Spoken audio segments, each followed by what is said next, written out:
안녕하세요. 디자이너로 일하고 있는 40대 여자입니다. 인생에는 수많은 경고등이 존재하죠.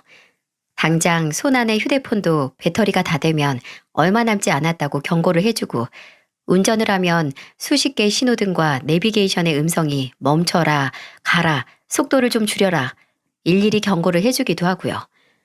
기계 문명의 시대에서 사람은 간혹 알아서 통제를 하지 않아도 기계가 시키는 대로, 기계가 말하는 대로 움직여도 안전하게 살 수 있는 시간을 살고 있습니다. 그런데 무엇보다도 인생에서 경고가 필요할 때는 바로 내 안에서 마음의 경고등이 켜져야 하는 순간이라는 생각이 들어요. 그 경고등이 살아온 경험에서 나오는 감에 의해 깜빡이는 거든지, 아니면 정말 설명할 수 없는 잠재력에 의해서든지 모르겠지만, 저는 경고등이 가장 필요한 순간에 그 경고등이 제가 사랑하는 사람의 형태로 깜빡인 경험이 있답니다. 무슨 황당한 소리인가 싶으시죠? 그렇다면 제 이야기를 끝까지 들어주시길 바랍니다. 저는 30 초반에 삼재가 지나고 나서 남편을 만났는데요.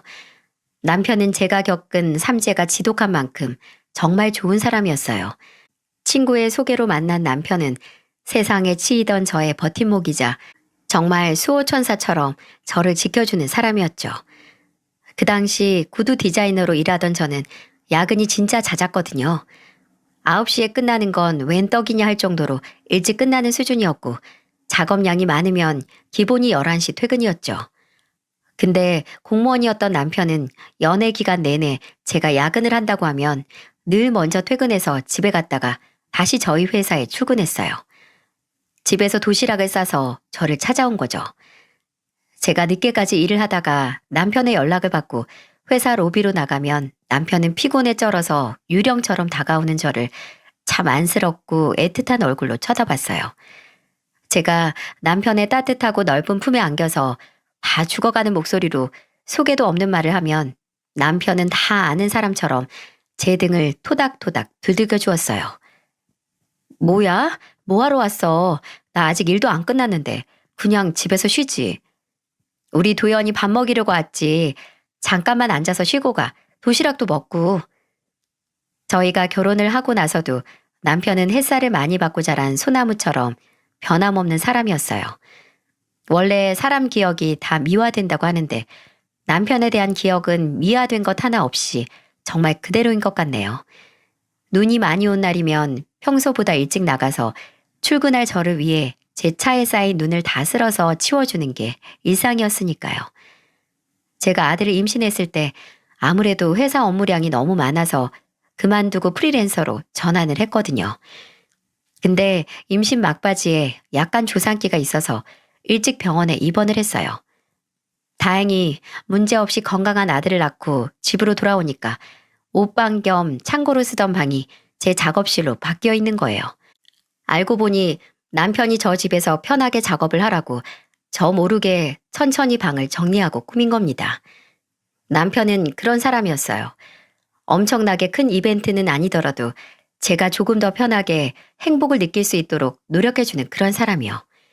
근데 사람을 크게 좌절시키는 방법이 뭔지 아시나요?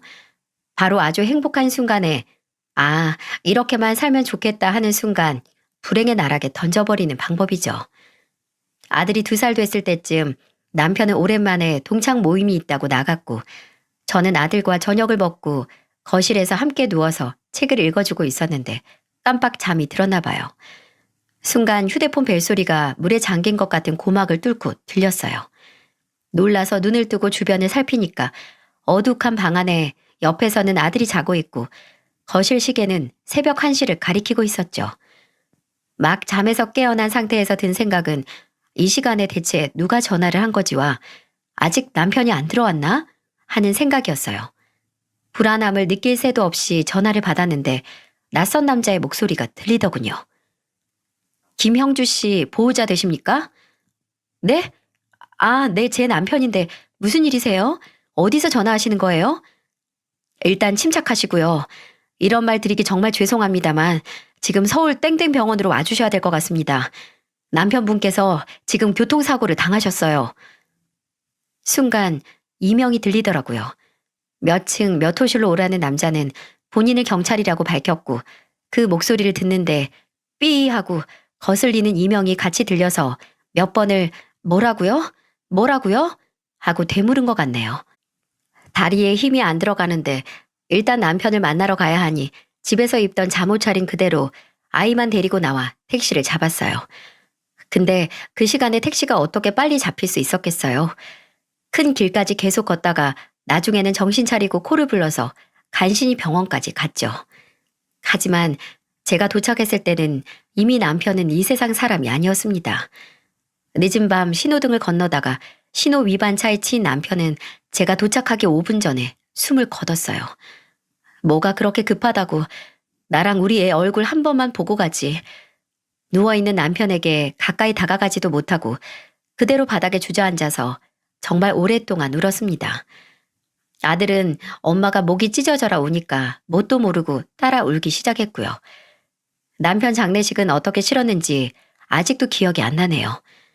부모님과 가까운 친척들 그리고 제 친구들이 와서 저 대신 많이 도와줬던 것 같은데 그냥 구석에 영혼이 빠져나간 채로 아이만 안고 가만히 있었던 기억만 납니다. 장례식이 끝나고 남편을 낙골당에 안치를 시킨 후에도 달라지지 않았어요. 아니, 이제 품에 아이를 안고 있지도 않았습니다. 정말 애를 방치한 채 술만 먹은 것 같아요. 취하면 내 옆에 이제 남편이 없다는 걸 인지하지 않아도 되고 슬픔이 한순간에 사라지니까요. 정말 눈을 감고 누우면 다음날 눈을 뜨고 싶지 않았어요. 이대로 잠에서 깨지 않아도 괜찮다는 생각을 정말 무수히도 많이 했네요. 폐인 같은 생활이 지속됐고 프리랜서 계약을 했던 회사도 개인 사정으로 작업을 더 이상 미룰 수 없다는 통보를 해왔어요. 근데 손에 뭘 쥐고 집중을 할 수 있는 에너지 자체가 바닥나서 될 대로 되라라는 식으로 시간을 허비했죠. 그러다가 어머니께서 집으로 찾아오셨습니다. 딸이 힘든 것도 알고 이해하지만 손주가 방치되고 있는 것도 계속 두고 볼 수는 없으셨으니까요. 거의 몇 달을 조금의 청소도 되지 않고 먼지만 가득 쌓인 집을 둘러보신 어머니는 제게 뭐라 말은 못하시고 청소부터 시작하셨어요. 그리고 제 아들을 씻기고 밥을 먹이셨죠. 저는 당연히 앞에 놓인 죽 한 술도 뜨지 못했고 어머니는 그런 저를 빤히 보시다가 눈물을 흘리셨어요. 사위 보낸 지 얼마나 됐다고. 이제 딸까지 잃을 것 같아서 엄마가 너무 무서워. 도연아, 너 이렇게 시름시름 앓다가 잘못되면 이 엄마는 어떻게 하니? 우리 현준이는 또 어쩌고? 도연아, 너 잘못되면 지금 너 슬픈 만큼 네 자식도 슬프게 만드는 거야. 우리 딸 천천히 다시 시작하자. 김서방이 너 지금 이러고 있는 거 보면 마음 편히 눈을 감을 수 있겠어? 다행히 저는 어머니와 주변 사람들의 도움으로 일상을 천천히 회복해 나갔어요. 친구들도 서로 번갈아 가면서 저희 집에 와서 제가 밥은 잘 먹는지 제 아들은 잘 있는지 확인해 줬고요. 어머니께서도 시간 나실 때마다 집에 와서 제 곁을 지켜주셨죠. 체육교사인 동생도 발령난 학교가 멀리 있어서 자취하던 곳도 멀었는데 퇴근하면 종종 들러서 제 상태를 체크했습니다. 제가 올 필요 없다고 해도 제게 투덜거리면서 누나 보러 온 거 아니거든? 우리 현준이 보러 왔거든? 이렇게 말하면서도 한편으로는 냉장고에 든 음식이 줄었나 안 줄었나 확인하고 갔었어요. 집에서 일도 시작하면서 왜 사람이 업이 있어야 하는지 깨닫기도 했네요. 집중할 일이 있으니까 잡생각 없이 시간을 보낼 수 있었어요. 아들과 있을 때는 아들에게 집중을 하고 일을 할 때는 일에 집중하는 만큼 외로움이나 공허함을 완전하게 잊을 수 있어서 술도 자연스럽게 끊게 됐고요. 그렇게 남편을 쏙 빼닮은 아들과의 생활과 일에 치중하면서 7년 정도 세월이 흘렀습니다. 늘린 작업량만큼 남편의 빈자리를 잊을 수 있어서 솔직히 그동안 무리해서 일하긴 했어요. 집에서 집안일하고 아들과 함께 보내는 시간 외에는 계속해서 일을 받아와서 했었거든요. 아들이 학교에 다니면서 일을 더 늘렸고요. 그리고 그 결과 제 몸이 많이 망가졌습니다. 오래 앉아서 작업하는 일을 하다 보니까 자세도 굳었고 허리 통증이 심해져서 병원에 다니기 시작했어요. 병원에서는 조금이라도 일주일에 3번 이상은 할 수 있는 운동을 하라고 하더라고요. 근데 제가 실내에서 하는 운동은 답답해서 잘 하질 못했어요.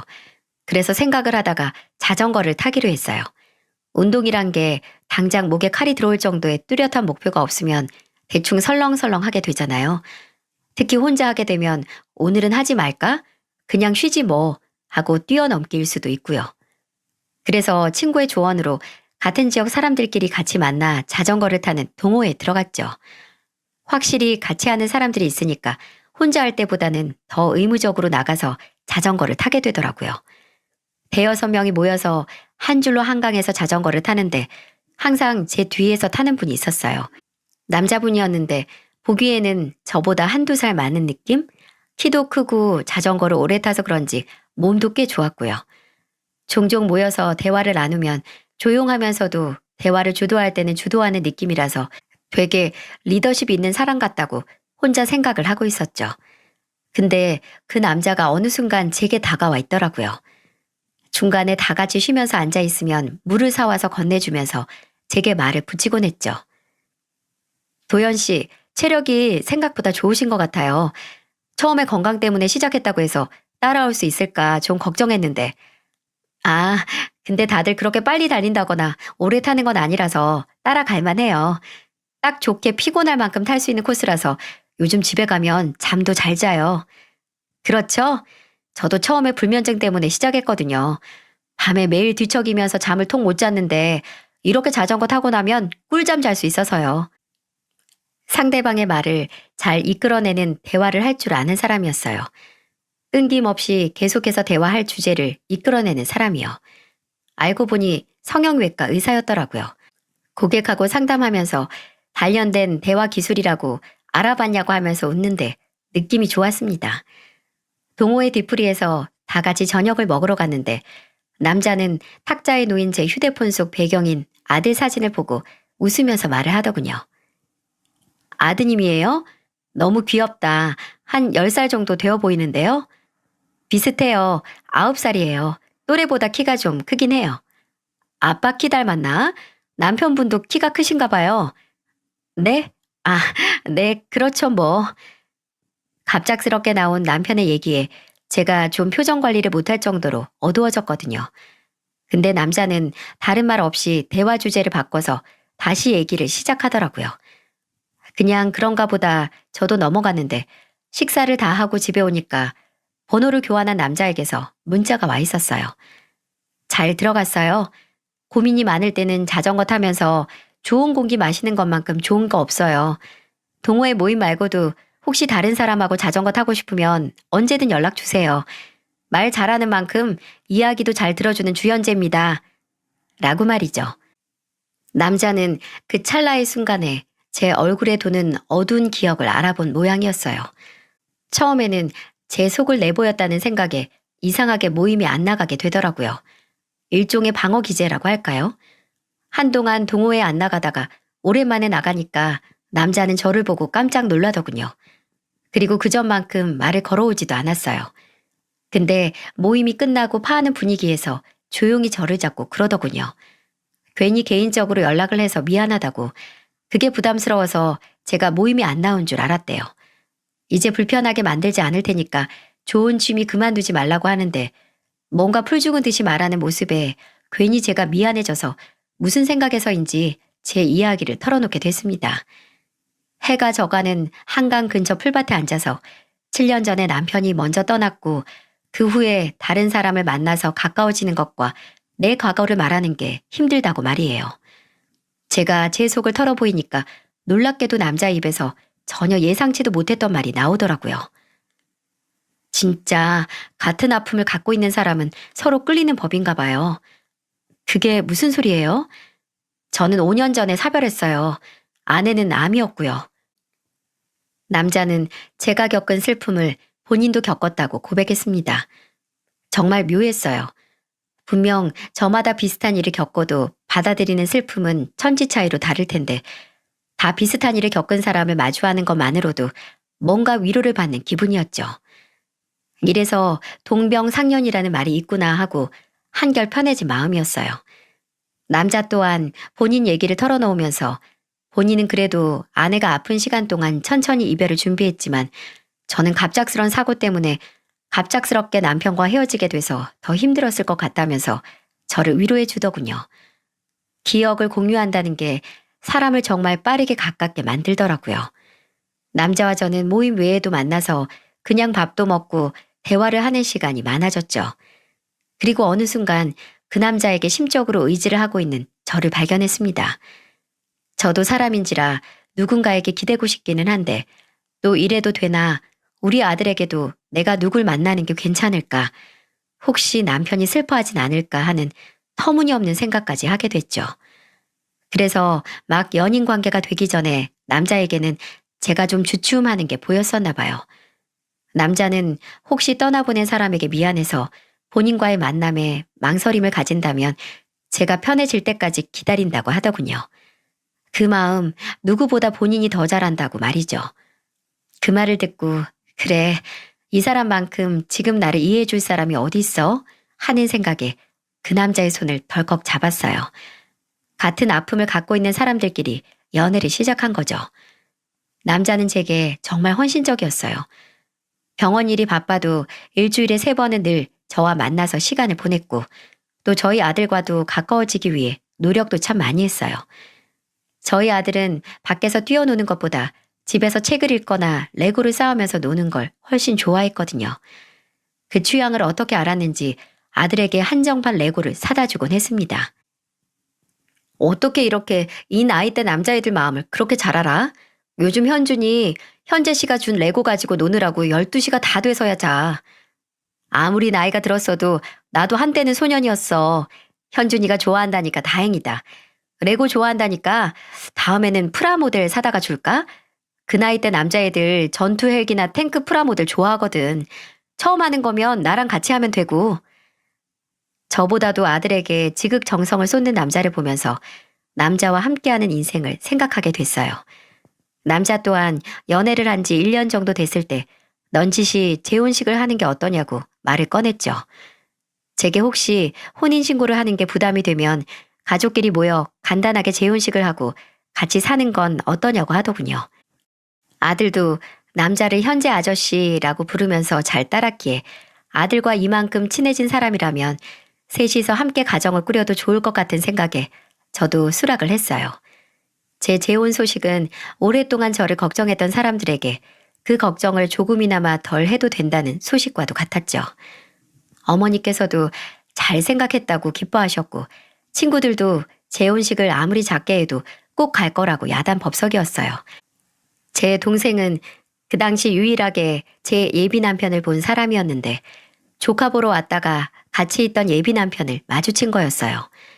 동생도 물론 제 재혼 소식을 축하해줬지만 행여 누나가 또 사람 관계로 인해 상처를 받지 않았으면 하는 노파심에 급하면 체한다고 빠르게 해치울 곳 없으니 마음 편하게 가져라 라고 말해주더라고요. 어차피 재혼식이라고 해도 거창할 것 없이 가족들끼리 만나 식사를 하고 새로 집을 얻어서 살림을 합치는 거라 결혼만큼 많이 준비할 것도 없었어요. 그저 아들이 새로운 가족을 상처 없이 잘 받아들이길 원했죠. 예비 남편은 병원 예약이 많아 바빴기에 상대적으로 시간이 여유가 있는 제가 함께 살 집을 알아보고 재혼식을 할 장소를 찾아봤네요. 작은 규모의 호텔 웨딩홀을 몇 곳 둘러보고 마음속으로 원하는 곳을 정한 날, 그 주 주말에 예비 남편과 함께 제 마음에 든 호텔 야외 웨딩홀을 같이 보러 가기로 했어요. 날씨만 좋으면 높고 새파란 하늘 아래서 축복을 받을 수 있을 것 같았어요. 하루 종일 부동산에 갔다 오고 호텔 곳곳을 들린 후라 피곤한 몸은 잠자리에 눕자마자 잠이 들었네요. 그리고 저는 꿈을 꿨습니다. 이 모든 걸 다 뒤집어 버릴 만한 운명의 경고등이 나오는 꿈을 말이죠. 꿈속에서 저는 제가 최종적으로 재혼식으로 올리고 싶어 하던 그 야외 웨딩 장소에 있었어요.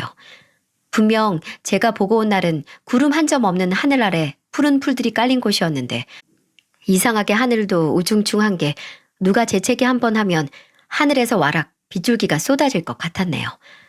저는 하얀 원피스를 입고 신부가 입장하는 하얀 카펫 끝에 서 있었어요. 그리고 그 반대편 끝에는 제 예비 남편으로 보이는 사람이 서 있었고요. 꿈이라서 별다른 생각 없이 머릿속에 나 재혼하지? 오늘이 재혼식이었나 보다. 근데 나 따로 입장 안 하기로 했는데 좀 이상하네? 하고 뭐 입장하기로 했나 보지 생각을 하고 예비 남편이 있는 곳으로 한 걸음 내디디려고 했어요. 그런데 그때 뒤에서 누군가가 제 손을 턱 잡는 거예요. 놀라서 바로 뒤를 돌아보고 꿈이 아니었다면 다리가 풀려 주저앉았을 거예요. 저를 잡은 건 바로 이미 이 세상 사람이 아닌 제 남편이었어요. 남편은 마지막 모습 그대로 젊고 다정한 얼굴 그대로였지만 표정만은 무섭게 굳히고 있었죠. 이게 대체 무슨 상황이지 하는 생각에 남편이 이미 죽었다는 생각도 못하고 떨리는 목소리로 남편을 불렀어요. 여보, 뭐야? 왜 여기 있어? 도연아, 너 가면 안 돼. 너 가면 큰일 나. 그게 무슨 소리야? 나 지금 가야 돼, 여보. 나 보내줘. 안 돼, 도연아. 너 가면 안 돼. 절대 그 남자한테 가면 안 돼. 남편은 끈질기게 제 손을 잡고 놔주지 않았습니다. 저는 점점 제 팔을 옥죄어 오는 남편의 힘이 아프게 느껴져서 제발 놔달라고 했어요. 그렇게 한참을 실랑이를 하다가 남편이 순간 사색이 돼서 안 돼! 하는 외침에 잠에서 깨고 말았죠. 꿈에서 깨고 나서도 한참 동안 뭐가 꿈이고 현실인지 한동안 구분을 못했습니다. 그렇게 다시 잠에도 못 들고 날밤을 샜죠. 아침이 되고 아들을 학교에 보낸 후에도 계속해서 그 꿈 때문에 싱숭생숭하더군요. 내가 무의식 중에 남편에 대한 죄책감을 느끼고 있어서 꾼 꿈은 아닐까 하고 제 자신을 다독였어요. 근데 아무리 그냥 꿈은 꿈이다, 아무 의미 없다고 생각을 하려고 해도 꿈속에서 봤던 남편의 그 얼굴이 계속 생각나는 거예요. 친구들에게 말을 해봐도 네가 괜히 아직도 남편을 못 잊어서 그런다. 예비 남편이랑 합치면 괜찮을 거다라고 하고 어머니에게는 아예 더 큰 걱정을 하실까 말도 못했고요. 그래서 마지막으로 한 사람에게만 더 제 걱정을 털어놓기로 했어요. 바로 제 남동생이었죠. 동생은 그 당시 결혼을 해서 살고 있었는데 올케도 성격이 참 좋고 적극적이라서 종종 제 아들과 함께 넷이서 많이 놀러 다녔거든요. 아직 자식이 없어서 저 쉬라고 아들 데리고 셋이서 놀이동산이다, 여행이다 다니기도 했고요. 투덜투덜해도 늘 제 뒤치다꺼리를 해주던 든든한 동생이라서 동생에게 털어놓으면 뭔가 해답을 얻지는 못해도 제 마음은 편해질 것 같았어요. 나를 잡고 동생의 집에 갔습니다. 올케는 아들을 데리고 있고 저는 주방에 동생과 마주보고 앉아서 그 꿈 얘기를 시작했어요. 제가 꿈 얘기를 하면 할수록 동생 표정이 묘하게 가라앉더군요. 저는 설명을 마치고 조용히 동생의 눈치를 보다 물었어요. 내가 괜한 꿈 꾼 거겠지? 나 이 꿈 때문에 식장 예약도 미뤘어. 그 사람한테는 마음에 드는 곳이 없다고 더 알아보겠다고 했고 내가 예민한 거겠지? 그치? 아니야. 잘 미뤘어. 누나한테는 그때 말 안 했는데 나 사실 그 남자 만나고 나서 좀 찝찝했어. 찝찝했다고? 왜? 왜 사람이 느낌이라는 게 있잖아. 그 사람 웃는 게 어딘지 좀. 원래 남자는 남자가 봐야 잘 아는 거야. 그게 뭐야. 그냥 느낌일 뿐이잖아. 그럼 누나는 한 번 꿈에 안 나오던 매형이 이때 갑자기 나온 게 그냥 우연 같아? 그걸 모르겠으니까 문제지. 진짜 개꿈이면 어떡해? 누나 잘 생각해봐. 아무리 누나가 사서 걱정한 거더라도 먼 일 나기 전에 돌다리 두드려 보고 가는 게 훨씬 나아. 그리고 누나, 매형을 생각해봐. 매형이 괜히 누나 꿈에 나와서 괜한 걱정하라고 속 시끄럽게 할 사람이야? 죽은 매형은 누나가 더 잘 알잖아. 내가 아는 매형은 아내가 새로운 시작한다고 해서 괜히 초칠 그런 사람 아니야. 오히려 본인 있고 잘 살라고 축복해줄 사람이지. 맞는 얘기였어요. 남편은 괜히 저를 혼란스럽게 할 사람이 아니었습니다. 그게 한낱 꿈의 형태라고 해도 말이죠. 동생은 제게 최대한 재혼식 준비는 미루고 예비 남편에게는 별다른 티를 내지 말라고 했어요. 내 친구 중에 정식이 알지? 예전에 우리 집 와서 누나가 한 떡볶이도 많이 얻어먹었잖아. 걔가 심부름센터 하잖아. 돈만 얹어주면 흥신소보다 사람들이 더 잘 캐. 친구 부탁이니까 돈도 덜 받고도 해주겠지. 동생은 심부름센터를 하는 친구에게 확실하게 예비 남편에 대해 알아봐 달라고 부탁하겠다고 했고 저는 불안한 마음을 최대한 가라앉히고 기다렸어요. 기다리면서 수천 수억 번은 제발 그냥 내 불안감이 만든 꿈이겠지. 제발 그래라 라고 빌었습니다. 이 관계가 아깝다기보다는 그냥 다시 혼자가 된다는 게 무서웠나 봐요. 한 달 동안 예비 남편과 만남도 피하고 만나도 별다른 얘기를 안 했습니다. 예비 남편은 그저 제가 재혼식을 앞두고 마음이 뒤숭숭해서 그런가 보다 하고 넘어갔어요. 그리고 한 달 하고도 일주일 뒤에 드디어 동생에게서 연락이 왔습니다. 가타부타할 설명 없이 당장 지금 집으로 가겠다는 동생의 말은 제 불안감을 더욱 증폭시켰죠. 얼마 안 있어 동생이 집에 도착을 했고 동생은 제 얼굴을 보자마자 이 말을 내뱉었습니다. 나 지금 그냥 곧바로 그 새끼 병원 찾아가서 뒤집어 엎으려고 하다가 온 거야. 학교 수업도 다른 선생님한테 부탁하고 온 거야. 누나한테 말해주고 바로 다시 학교로 가야 돼. 대체 뭘 들었기에 일까지 제쳐두고 온 걸까 하는 생각에 턱까지 덜덜 떨렸어요. 제가 무슨 말이냐고 친구한테 뭘 들은 거냐고 묻자 동생은 주방으로 가서 냉수 한 컵 들이키더니 제게 노란 종이봉투를 내밀었어요. 천천히 봐보라고. 보고 설명해 준다고 해서 저는 덜덜 떨리는 손에 최대한 힘을 주고 봉투를 열어 내용물을 확인했죠. 그리고 그 안에 있는 건 당장 산속에 들어가서 미친 듯이 소리를 지르고 싶을 정도로 기가 막히고 충격적이었어요. 이건 지금 별거 중인 두 번째 와이프 사이에서 난 애들이랑 패밀리 레스토랑에서 나오는 사진. 그리고 이건 그 인간. 보여? 와이프랑 사별한 흔적도 없고 심지어 지금 와이프랑 별거 중이야. 별거 중. 등본에 애가 셋이야 셋. 첫 번째 와이프는 이혼했고 심지어 이혼도 이 새끼가 바람 피워서 이혼당한 거야. 정식이가 확실히 하려고 전에 다니던 병원 사람까지 수소문해서 찾아서 인터뷰했다고 하더라. 그 병원에서 나와서 따로 개업한 것도 바람나서 이혼당한 거 소문 쫙 나서 잘려서 그런 거야. 참나. 심지어 병원에서도 사생활 난잡하기로 유명했다더라. 간호사들한테 찝쩍거려서 그만둔 사람도 한둘이 아니고 환자들한테도 그 지랄해가지고 병원 옮긴 사람도 있대. 두 번째 와이프는 지금 별거 중인데 애들은 꾸준히 만나나 봐. 지금 사는 집 주소가 이 인간 명의가 아니라서 정치기가 미행했더니 병원 퇴근하고 광진구에 있는 아파트로 갔대. 거기가 원래 살던 집이야. 두 번째 와이프랑 누나한테 알려준 오피스텔은 별거 하느라고 전세로 잠깐 사는 거고 와이프랑 애들은 거기 살고 있어. 그 새끼가 먼저 누나한테 부담스러우면 혼인신고는 나중에 하자고 했다고 했지? 그랬겠지. 이미 결혼한 새끼가 어떻게 또 결혼을 해? 진짜 우리 매영 큰일 했다 큰일.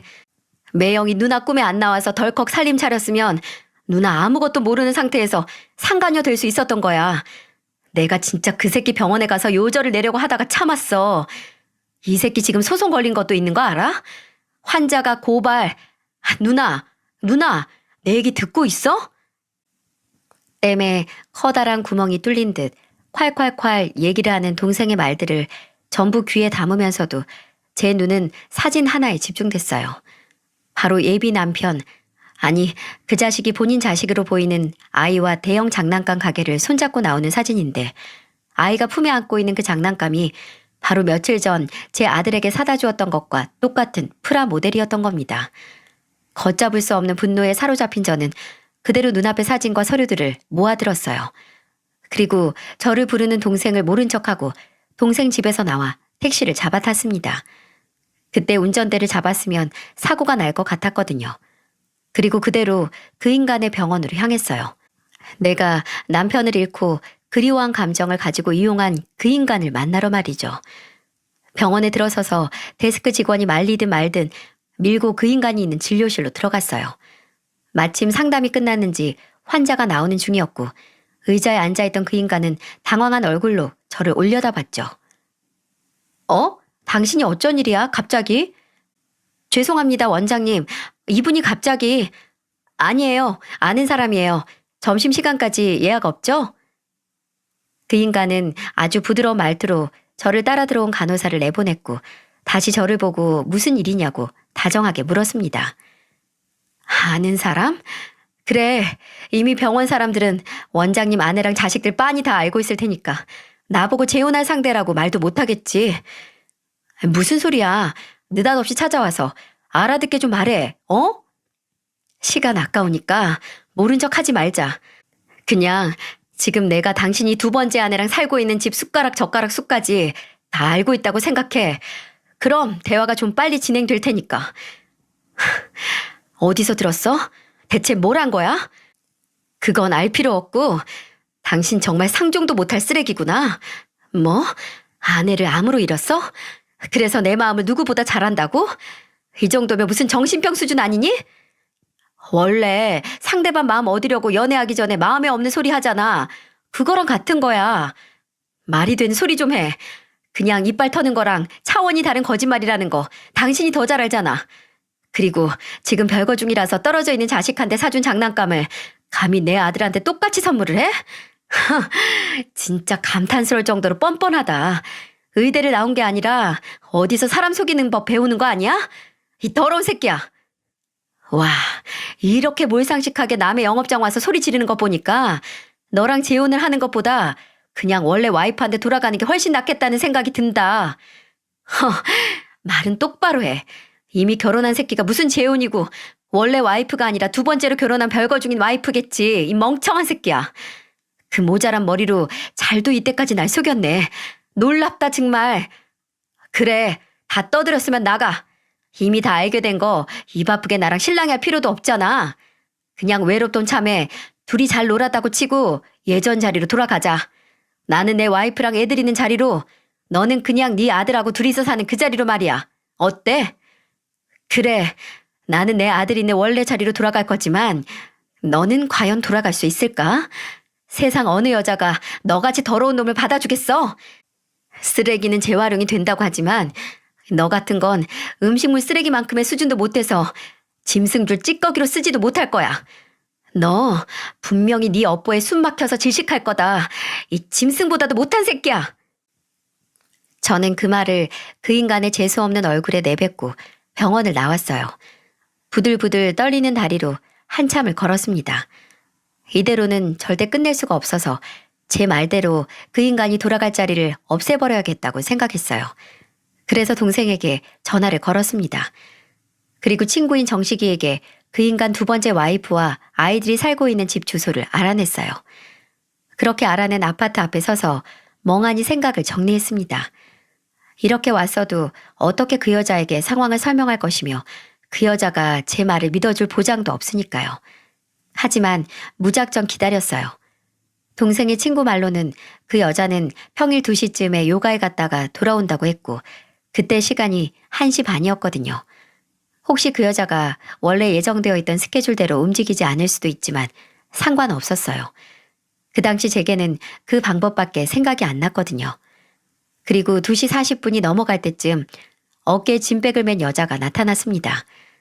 아까 사진에서 본 그 여자가 말이죠. 저는 천천히 그 여자에게 다가갔어요. 그리고 최대한 침착한 목소리로 말을 걸었습니다. 실례합니다. 최현영 씨 맞으세요? 네, 그런데요. 절 아시나요? 저는 이도연이라고 하는데 이번에 그쪽 남편 주현재 씨와 본의 아니게 재혼식을 할 뻔한 사람이에요. 여자는 저를 방금 정신병원에서 탈출한 사람처럼 쳐다봤어요. 그럴 수밖에 없겠죠. 너무 뜬금없이 터무니없는 말이었을 테니까요. 저는 재빠르게 손에 준비하고 있던 휴대폰을 들어 여자 앞에 내밀었어요. 그 인간과 제 아들이 다정하게 포옹하고 있는 사진이었죠. 제 아들이에요. 이 애가 당신 남편 아들이 될 뻔했어요. 예상대로 여자는 들을 말 없다고 저리 가라고 하면서 제게서 멀어졌습니다. 저는 그런 여자 뒤에 대고 그쪽 애들이 조금이라도 부끄러움 없는 아빠에게서 자라길 바란다면 제발 제 말 좀 들어주세요. 라고 했지만 여자는 아파트로 쏙 들어가 버렸어요. 저는 무기력하게 나올 때까지 여기서 기다리겠다고 했죠. 이대로 끝인가 했습니다. 아마 여자는 충격 속에서 그 인간에게 전화를 걸 테고 그 인간은 태연하게 거짓말을 해서 또 속이겠지 하고 포기해야 하나 싶었어요. 그런데 한 10분 정도 뒤에 아파트 공용 현관문이 열리면서 그 여자가 나왔습니다. 그리고 제게 가까운 카페에 가서 얘기를 하자고 하더군요. 한 쓰레기에게 동시에 속아버린 여자가 마주 앉아서 어처구니 없는 대화를 나눴습니다. 알고 보니 여자는 이전에 외도로 이혼한 것도 모르고 오히려 그 인간 첫 번째 아내가 바람을 피워서 이혼을 했다고 알고 있더라고요. 저는 그 여자에게 그 인간이 이전에 일했던 병원 사람들의 증언을 들려주었고 저와 나눈 문자 대화, 함께 찍은 사진 등 여자를 속이고 저와 재혼 준비를 하고 있었다는 걸 증명할 만한 모든 걸 보여줬어요. 여자는 제 앞에서 눈물을 보였다가 이내 찬물을 벌컥벌컥 마시고 욕을 내뱉기도 했고 또 왜 본인이 몰랐을까 하고 허탈하게 자책을 하기도 했어요. 그쪽 탓이 아니에요. 속인 놈이 문제지 속은 사람이 자책하는 게 무슨 소용이에요. 그 인간은 저한테 그쪽한테 돌아간다고 했어요. 본인은 돌아갈 곳이 있다고 아내랑 합칠 거라고요. 말도 안 되는 소리 하고 있네요. 합칠 생각 없어요. 별거도 원래 이혼하고 싶었는데 애들 생각해서 겨우 한 거고 이번에 다시 잘해보려고 한 것도 다 애들 때문이었으니까. 근데 정말 더 이상은 안 되겠네요. 차라리 아빠 없는 애들 만드는 게 낫지. 이런 쓰레기 새끼는 내 자식들 인생에서 없어지는 게 나아요. 여자는 제게 알려줘서 고맙다고 이렇게 만나게 된 게 정말 유감이라고 하더군요. 저도 유감이라고 했습니다. 솔직히 제 앞에서만 이혼한다고 했던 걸지도 모르죠. 그 인간의 새치혀에 속아서 다시 생각할 수도 있으니까요. 하지만 며칠 뒤에 그 다짐이 그저 말뿐이 아니라는 걸 알게 됐어요. 서로 각자 갈 길 가자고 했던 그 인간이 저를 찾아왔거든요. 도둑놈 마냥 남의 집 앞에 떡하니 서 있어서 어찌나 놀랐는지 저를 보고 한 말이 뭔 줄 아시나요? 현관 비밀번호 바꿨더라? 2번 다시 상종 안 할 쓰레기가 번호를 알고 있어서 바꿨다. 왜? 쓰레기로 불린 인간은 세상 불쌍한 표정을 짓더니 제게 다시 만나자고 하더군요. 말이 되나요? 어떻게 사람의 탈을 쓰고 이 정도로 뻔뻔할 수가 있을까요? 제정신이니? 내가 왜 널 만나? 도연아, 내가 사랑한 건 너야. 그때는 네가 내 뒷조사를 했다는 게 화가 나서 그랬어. 내가 아무리 그 전에 여자 관계가 복잡했다고 하더라도 내 마지막 여자는 너야. 믿어줘. 끔찍한 소리 하지도 마. 누가 네 마지막 여자가 되고 싶어 해. 그리고 누가 모를 줄 알아? 너 네 와이프한테 까이고 나한테 온 거잖아. 맞지? 아니야. 왜 그렇게 생각을 해? 내가 너 나 몰래 내 와이프 찾아가서 다 폭로한 것도 그냥 모른 척하고 너한테 온 거 몰라? 그래. 쓸데없는 짓이지만 수고했다. 수고했어. 여기까지 오느라 힘들었겠네. 근데 어쩌니? 너 혼자 그냥 돌아가야 하는데. 너 같은 쓰레기는 냄새나서 옆에 못 있겠어. 부탁이니까 제발 찾아오지 마. 그리고 행여 이게 끝이라고 생각하지 말고. 네 업보 아직 절반도 너한테 돌아간 거 아니니까. 그렇게 말을 하고 얼굴 앞에서 문을 쾅 닫으면서 들어갔어요. 제 마지막 말은 빈말이 아니었습니다. 여자한테 버림받은 결말이 끝이 아니게 만들어주고 싶었거든요. 그래서 그 후에는 변호사를 찾아갔어요. 그 인간을 혼인빙자 사기죄로 고소하고 싶었어요. 하지만 안타깝게도 둘 사이에 금전 문제가 없었다면 사기죄는 성립하지 않는다고 하더라고요. 혼인빙자 간음죄가 있었다면 고소할 수 있었겠지만 이미 사라진 법이었고요. 진짜 이게 마지막인가? 더 처절하고 시원한 복수를 해서 업보가 그 인간 목을 조르게 하고 싶었는데 라고 좌절할 뻔했습니다. 할 뻔했어요. 그 인간과 헤어진 후 몇 달 후 동생의 친구가 동생에게 연락을 하기 전까지 말이죠. 동생의 부탁으로 제 상황을 알게 된 동생의 친구는 그 후에도 종종 그 인간이 어떻게 사는지 확인을 해봤나 봐요. 그러던 중 사건이 터진 거죠. 그 인간이 본인의 지위를 이용해서 병원에서 환자들을 상대로 당장 지옥에 떨어져도 시원치 않을 짓을 해서 구속이 됐다는 걸 말입니다. 그 인간은 저를 이용했던 것처럼 본인의 의사 지위를 이용해서 다른 여자들까지 본인의 피해자로 만들었어요. 동생의 친구가 알아냈던 정보들 중에 그 인간이 환자들에게 고소를 당했다고 했었잖아요. 그중 제대로 된 증거를 가진 피해자가 나왔는지 그 인간은 그 일로 면허가 정지되고 바로 구속 송치됐다고 동생이 한껏 흥분을 해서 제게 알려주더군요. 제가 나서지 않았어도 어차피 그 인간은 본인 업보에 깔릴 운명이었나 봅니다. 정말 업보라는 게 부메랑처럼 돌아오는 건 정말 맞나 봐요. 언제 돌아올지 그 타이밍을 예측하지 못할 뿐이지 언젠가는 분명히 돌아온다고요. 그 인간이 구속된 다음에 어떻게 됐는지 알지는 못합니다. 동생 친구는 재판 결과까지 알아보려고 했지만 제가 그러지 말라고 했어요. 그 인간을 끝까지 본다면 뭔가 이 관계가 마무리돼서 계속 이어진 느낌이 들 것 같았거든요. 그 인간의 끝이 어떻게 되든 아예 알고 싶지도 제 기억에 담아두고 싶지도 않았습니다. 지금도 가끔씩 그 인간을 만나 속은 순간을 떠올리면 치가 떨리고 소름이 끼쳐요.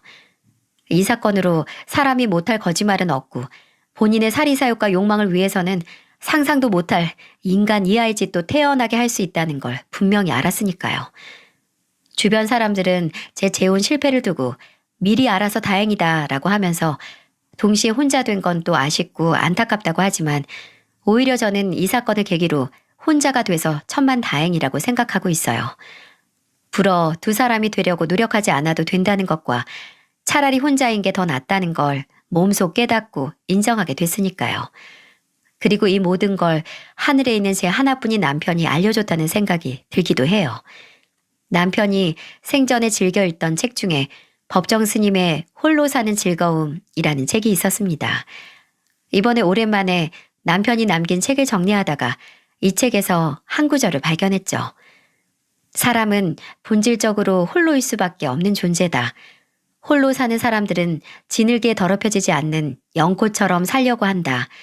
홀로 있다는 것은 물들지 않고 순진무구하고 자유롭고 전체적이고 부서지지 않음을 뜻한다. 앞으로의 제게 꼭 필요한 말이라는 생각이 들더군요. 남편은 제 곁에 없지만 정말 한순간도 빼놓지 않고 제게 큰 도움을 주는 것 같아요. 저는 남편이 제게 준 이 지혜와 또 남편 대신 제 곁을 지켜주는 아들과 함께 연꽃처럼 자유롭고 부서지지 않는 인생을 살기 위해 노력해야겠습니다. 앞으로 저와 아들의 일상을 조금이라도 위협하는 요소는 아예 거들떠 보지도 않을 생각이에요. 제 이야기를 들어주신 여러분과 제 곁을 지켜주는 가족들과 친구들, 그리고 늘 그랬듯이 언제나 그 자리에 있는 대체될 수 없는 제 남편에게 감사의 말씀을 드리면서 이 이야기를 마치려고 합니다. 모두들 건강하시길 바랍니다.